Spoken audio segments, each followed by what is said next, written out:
د عمر رضی الله عنه یو ناشنا قصه راته وکم د یو کس سره چې د هغه نوم صبیغ ابن عسر. دا قصه به یقینا زه یم تاسو اول پرې راوړي او دا ډېره فایدهمنه قصه ده د بعض قسمه خلکو دپاره. د یو نیم سړي کار دی که نه په دین کې شبهې پیدا کول، پالتو تپوسونه کول. لکه اوس ته رالې زما خواله تپوس دې وکړو چې دا مسله څنګه د قرآن کې، او ما دله جواب درکړو چې دا مسله داسې ده، بس خبره ختمه شو. نه دی به وایي نو که دا داسې شي او که دا بالفرض داسې شي او که دا مخکې شي او که دا شاته شي او که دا داسې شي او که دا دغه شي، د یو نیم سړي دا کاري. او قرآن کې خصوصا د هغه آیتونو تپوسونه ډېر کوي د حدیثونو چې د هغې د یوې نه زیاتې ډېرې معنی چې دا خلک په کشمکش کې واقع شي. نو دا یو کس صبیغ ابن عسل التمیمی د ده دا کارو ګرځېدو را ګرځېدو به دا متشابه د قرآن چې کوم متشابه قرآن دو قسمه دی، موږ تفسیر کې ذکر کړو. یو واضحه معنو والا آیتونه دي لکه الله وی اقیموا الصلاة مونځ کوئ، دې کې بله معنی شته نشته. بعض آیتونو کې د یوې نه زیاته معنی پرته ده. نو اوس کیدی شي دا ګمراه سړی ته خپله معنی وایي. د دې سړي دا کارو چې دی به ګرځېدو دا قسمه آیتونه به یې د خلکو په مخ کې بیانول او دا داسې او دا دغه او دا تپوسونه به یې کول. امام احمد یو روایت راوړی دی د سعید ابن یزید نه چې خلک رالو په امیر المؤمنین عمر رضی الله عنه پسې وی امیر المؤمنین دلته یو سړی پیدا شوی دی او دا د خلکو نه د آیتونو په باره کې تپوسونه کوي او خلکو ته شکونه او شبهې پیدا کوي. دا نن سبا زموږ په دې ملک کې داسې مولیان پیدا شوي دي، خلکو ته شکونه شبهې د حدیثونو باره کې پیدا کوي، د الله د کتاب په باره کې. او زموږ ملکونو کې خو چې څه دې وکړو کوه څوک تپوس والا نشته. نو دا خلک رالو امیر المؤمنین پسې وی دلته کس پیدا شوی دی او دا ګرځي را ګرځي، کله یو آیت چیړي او کله بل آیت چیړي. نو عمر رضی الله عنه دا دعا وغوښته دغه ټیم کې وی یا الله یو پیر زما مخې ته راولي. بس یو ورځ عمر رضی الله عنه ناستو د ملګرو سره او ډوډۍ یې خوړه. دې کې چې ګورې هغه یار راغی صبیغ او وی میږي ته چې الله په قهر شي نو څه وشي وزیر وته دې بخپله راغی دغسې ته راغی او ځان یې سم تیار کړی. ګوره داسې چې تاسو ته وایم که نه چې هر سورګیری شاګل نه وي، هر پټکي والا ملا نه وي،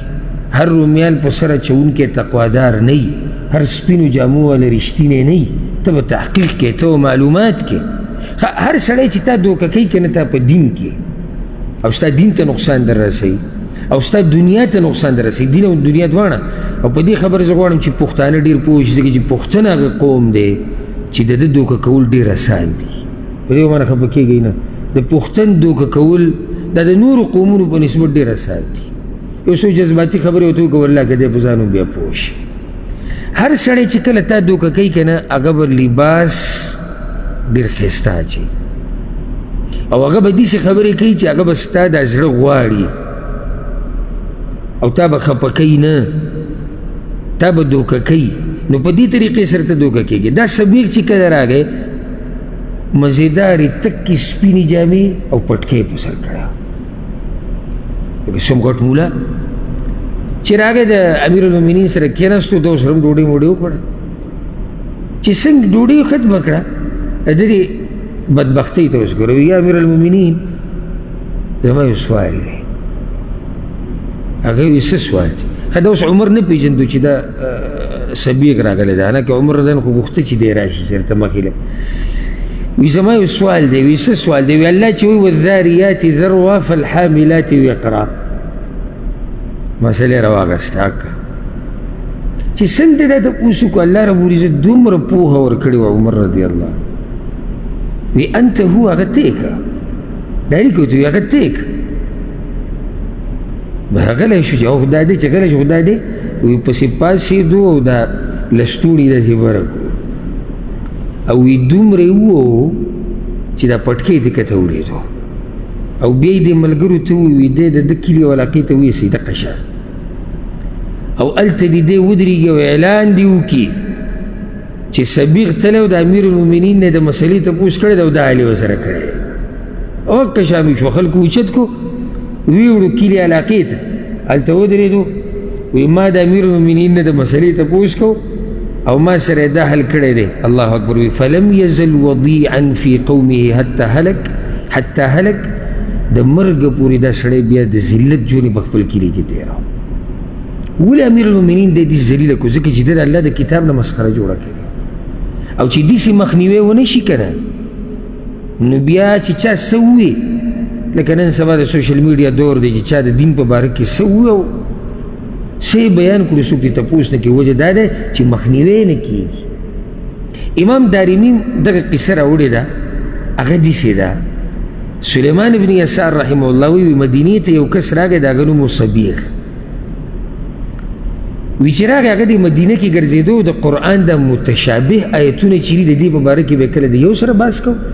کله د بل سره بحث کو عمر رضی الله عنه چې پته ولګېده وی دی راوغوښتو او یو څو چوکۍ تیارې کړې وې په کور کې یخودې وې لښتې جوړې کړې وې لښتې د کجورو د ونو د دې پاڼو نه او د دې څانګو نه وی چې دی راشي اول نه ولې لښتې تیارې کړې وی چې کله دی راغی عمر رضی الله عنه من انت ته څوک وی هغه ورته چې انا عبدالله صبیر زه د الله بنده صبیر یم داسې ځان یې فصاحت او بلاغت والا کو لکه ډاري کې خپل نوم ونه وي زه څوک یم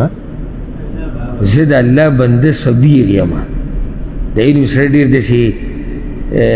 په مکیز لګیایي او داسې خبرې جویي را جویي او چې لکه زه هم څوک یم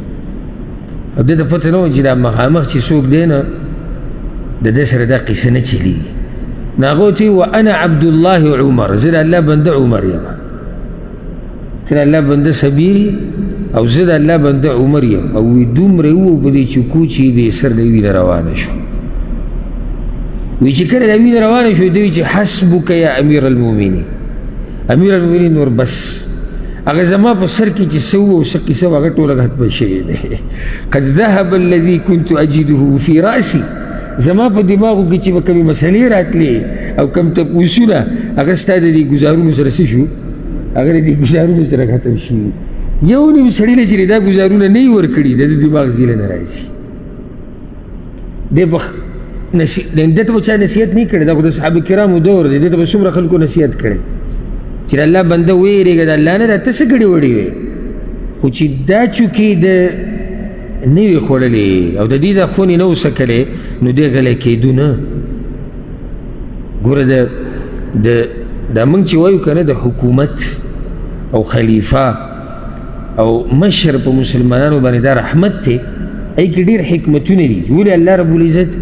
مشران مقرر کړي دي بیا موږ ته ولې ویلي چې د مشرانو به منئ